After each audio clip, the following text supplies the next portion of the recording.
یہ کہانی ہے بطول ٹونی چڑیا اور اس کی فیملی کی۔ بطول ٹونی چڑیا کا ہسبینڈ اس سے بہت پیار کرتا تھا اور وہ بھی اپنے ہسبینڈ سے اس سے بھی زیادہ پیار کرتی تھی۔ ان کے بچے بھی تھے۔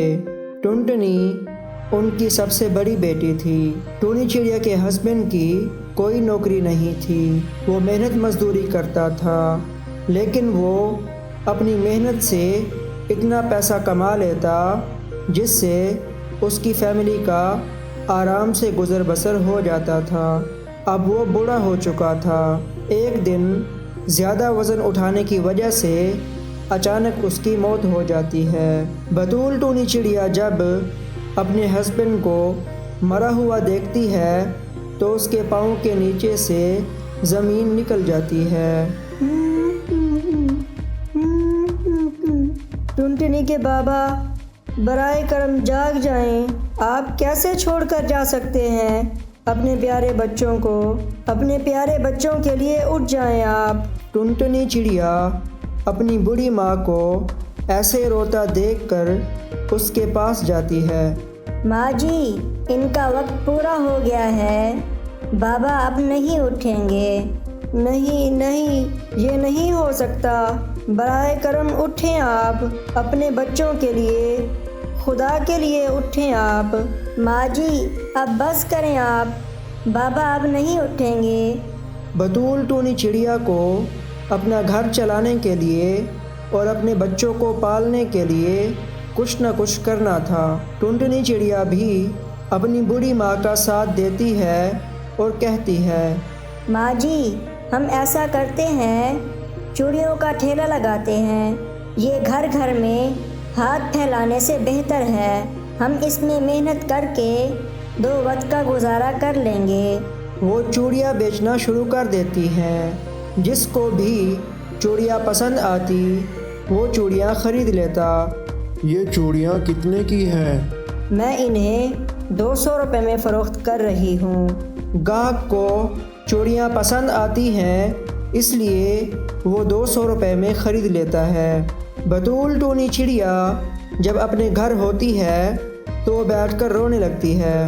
ٹنٹنی کے بابا تم کہاں ہو؟ ہمیں اکیلا چھوڑ کر چلے گئے۔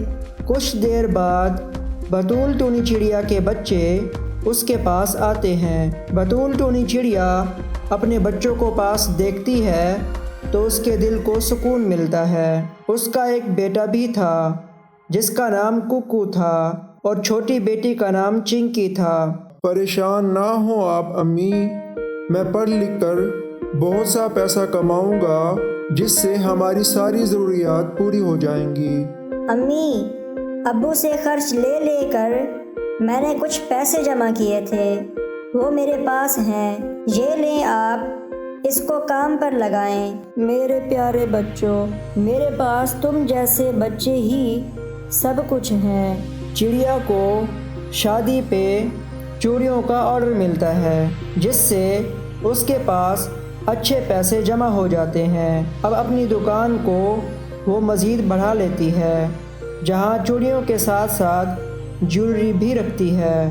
بطول ٹونی چڑیا کی چوڑیوں کی دکان مشہور ہو چکی تھی جس سے اس کا اچھا گزارا چل رہا تھا۔ خاتون، تمہارے پاس کوئی اچھی چھوٹی چوڑیاں نہیں ہیں؟ مجھے اپنی بیٹی کے لیے کچھ خاص لینا ہے۔ مجھے معاف کریں آپ، میرے پاس کوئی چھوٹی چوڑیاں نہیں ہیں۔ اوہ اچھا، شاید کہیں اور سے مل جائیں۔ چڑیا کا سامان کبھی کبھی ختم ہو جاتا تو اس کو تھوڑی مشکل ہوتی۔ چڑیا، میں تمہاری مدد کرنا چاہتا ہوں۔ میں نے دیکھا ہے کہ تم اتنی مشکل حالات میں چوڑیاں بیچ کر اپنا گزارا کیسے کر رہی ہو۔ شکریہ آپ کا، میری کیا مدد کر سکتے ہیں آپ؟ کچھ پیسے ہیں جو میں تمہیں دے سکتا ہوں، تم انہیں استعمال کرو۔ شکریہ، اللہ آپ کو اجر دے۔ آمین۔ اس سے بہتر ہوتا کہ آپ کو اس مسئلے کا سامنا کبھی بھی نہ کرنا پڑتا۔ بطول ٹونی چڑیا اپنے پاس پڑے ہوئے سارے پیسوں کو گنتی ہے۔ پیسے کم ہونے کی وجہ سے آنسو اس کی آنکھوں سے نکلتے ہیں۔ امی، مجھے نوکری مل گئی ہے، امی مجھے نوکری مل گئی ہے۔ چڑیا کے بیٹے کی آواز باہر سے آتی ہے۔ بیٹا، کیا سچ میں آپ کوئی نوکری کر رہے ہو؟ جی امی، امید ہے کہ یہ میرے لیے اچھی نوکری ثابت ہوگی۔ چڑیا بہت خوش ہوتی ہے اور بولتی ہے، انشاءاللہ میرے بچوں کی وجہ سے چوڑیاں بیچنے والے کاموں سے مجھے نجات مل جائے گی۔ جی امی، ایک دن میں بہت پیسہ کماؤں گا آپ کے لیے۔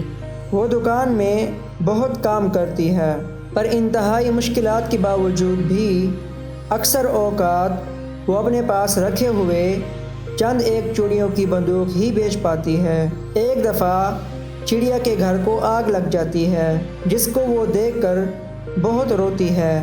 وہ اپنے بیٹے کے پاس جاتی ہے۔ بیٹا، ہمارا گھر جل گیا ہے۔ ماں جی، اب ہم کیا کریں گے؟ مجھے نہیں معلوم، شاید میں اپنی دکان بھی نہ چلا پاؤں۔ اگلے دن جب وہ اپنی دکان میں جاتی ہے، وہاں کیا دیکھتی ہے کہ اس کی دکان میں چوری ہو گئی ہے۔ وہ یہ دیکھ کر دھنگ رہ جاتی ہے اور کہتی ہے، یا اللہ، یہ کیا ہو گیا؟ میرے بچوں کو پالنے کے لیے میرے پاس صرف یہی ایک دکان ہی تھی، اب اس میں بھی چوری ہو گئی۔ وہ گھبرائی ہوئی ہوتی ہے اور اپنے پاس رکھے ہوئے پیسوں کی گنتی کرتی ہے، لیکن اس کے پاس صرف چند روپے رہ جاتے ہیں۔ اس کو یاد آتا ہے کہ اس کے پاس کچھ پرانی چوڑیاں پڑی ہوئی ہے۔ ان کو بیچنے کی کوشش کرتی ہے، لیکن وہ بھی اتنی نہیں بک پاتی۔ وہ اپنے بیٹے کے پاس جاتی ہے، اپنے کام کے بارے میں سب کچھ بتاتی ہے اور بیٹا مزید پریشان ہوتا ہے۔ بیٹے کے پاس کچھ پیسے ہوتے ہیں، وہ اپنی والدہ کو دیتا ہے۔ بطول ٹونی چڑیا کو کچھ پیسے تو مل جاتے ہیں، لیکن وہ اپنے بیٹے کی تشویش دیکھ کر پریشان ہوتی ہے۔ پھر وہ ایک ماں کی شفقت اور محبت کی وجہ سے حرکت میں آتی ہے اور ایک نئی شروعات کرتی ہے۔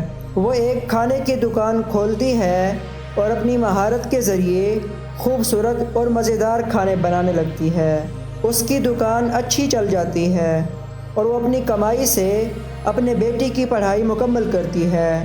اس کی پڑھائی مکمل کرنے کے بعد اس دکان سے جتنا پیسہ بھی جمع ہوتا ہے وہ اپنے بیٹے کو دے دیتی ہے۔ بطول ٹونی چڑیا کا بیٹا ایک بڑا کاروبار شروع کرتا ہے۔ وہ اپنی ماں کو اپنے پاس رکھ کر انہیں ایک نئی زندگی کا موقع دیتا ہے۔ بطول ٹونی چڑیا بہت خوش ہوتی ہے اور اپنے بیٹے کا شکر گزار ہوتی ہے اور اللہ کا بھی شکر ادا کرتی ہے۔ وہ اپنے گزرے ہوئے زمانے کی یادوں کو بھول جاتی ہے اور اپنی نئی زندگی کے ساتھ پیچھے نظر نہیں کرتی۔